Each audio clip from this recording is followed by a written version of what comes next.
After the Second World War, the Kelabit people received visits from Christian missionaries of the Borneo Evangelical Mission. They are now predominantly Christian.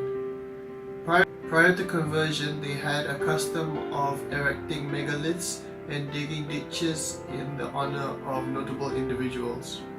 As the Kelabit people began to Christianize in the 20th century, so did the process of ethnic consolidation were also intensified. The primary religion of the Kelabit people is Christianity, as 60% of the population are Christians, 5% of them being evangelical.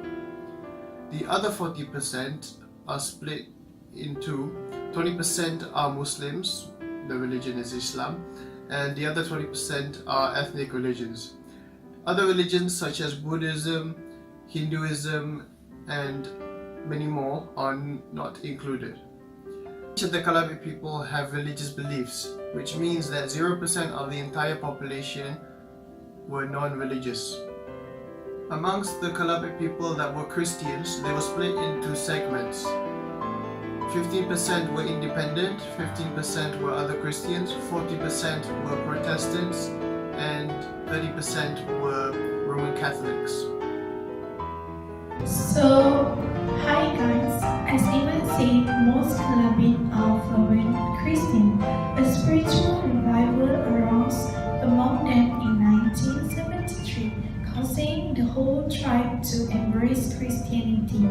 As a consequence, they have abandoned most of their traditional belief. They believe that Christianity has brought them freedom from the old religion which restricted their activities. Formerly, the Kelabit had to rely on word augury and dreams as guidance before beginning an important journey or starting the agriculture cycle.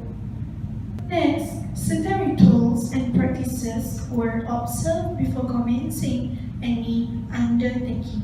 Sometimes these rituals required them to abandon a field that had been cleared for farming or to leave their ripened rice to root.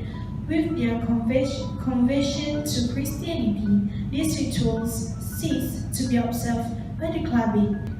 Instead of these rituals, today many Christian Kelabit do the prayer before embarking on major tasks on their farm. For rites of passage, an infant is normally delivered by a midwife or an experienced older woman. In the past, a child was required to go through different stages of ceremonies or rituals as she or he grew to be a teenager. One of these ceremonies was the initiation of the child. It involved the slaughtering of one or more pigs and the examination of the livers and gallbladders to discern the fate and fortune of the child concerned. Lastly, the birth of the first child among the Kelabit signifies a transition in an individual's life. This is marked by the Irau Mekanadan, which is how to affirm one's transition to parenthood and grandparenthood. The new parents and grandparents are required to take up new names to mark their new status. These new names are chosen and announced at the Irau Mekanadan, which involve the whole community.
example, bird outcry and dream interpretation is one of the signs of impending disasters. Secondly, certain taboos and bad omens required the abandonment of ripening rice crops, the dissolution of marriage, and even the killing of newborn infants happens. Surprisingly, the Kelabit people believe this practice is more important than a wedding itself. Therefore, these are one of the beliefs of Kelabit people. My friend will be explaining more about the beliefs. Thank you.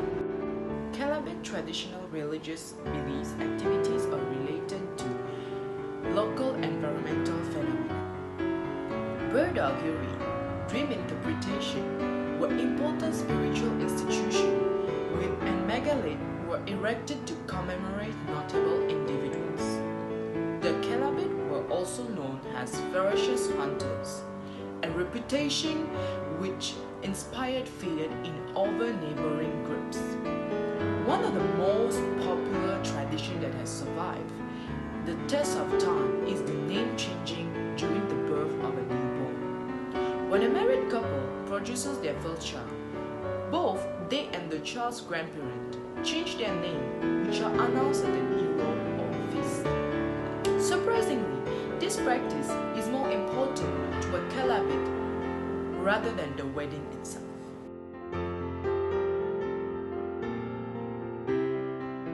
Traditionally, the Kelabit attire wear a quite simple. A man used to wear a loincloth hat and a jacket from the tree bumps, and a woman used to wear a knee-length skirt which adorned herself with big necklace and a big cap. The Kelabit beat the vest wear part of an importance attire to be worn for the special occasions like wedding and ceremony.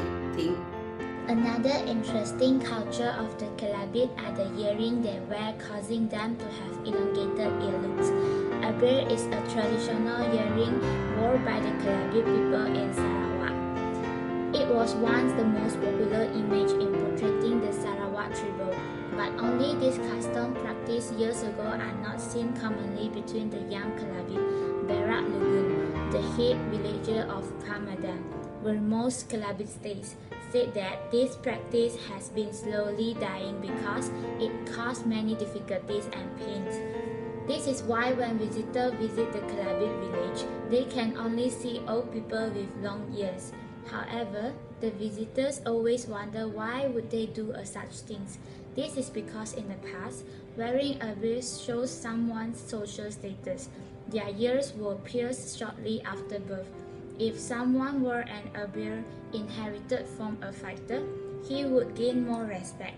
During festive season, well-respected women will wear at least 5 pieces of a beard. Thank you. Some of them feel Western clothes are much better because the younger generation nowadays feels more comfortable with it. But as we can see, the color remains the same, which is black color. They usually wear black color attire. It can be modern or even the same Kelabit costume, but they prefer black with a short skirt and some floral design. Moreover, most Kelabits today still treasure their bead tradition, where the women admire themselves with their colorful bow, and they are really passionate about the traditional Kelabit beading because it's one of the Kelabit community's most precious cultural heritage. The blue barrel is called as bio with a carbo which is red seed bead bauble at the end, as you can see from the picture, which is a must for them to wear it for any special occasion. Other than the blue barrel seeds, they also have different type of beads, which is alai mount, which is yellow peanut beads, as you can see from the picture, and also lukun, which is known as rosette beads. Other than that, this also worn during Irau Meka Ngadan. What's Irau Meka Ngadan? It's meaning a name-changing ceremony, a special Thanksgiving event for providing a Kelabit couple with children as jewelry. They signify wealth, power, and a social standing among the Kelabit people. It's a valuable object for them that has belonged to a family for several generations. So that's the end of our presentation about the belief and the attire of Kelabit people. Thank you so much for listening once again. See you next week. Bye.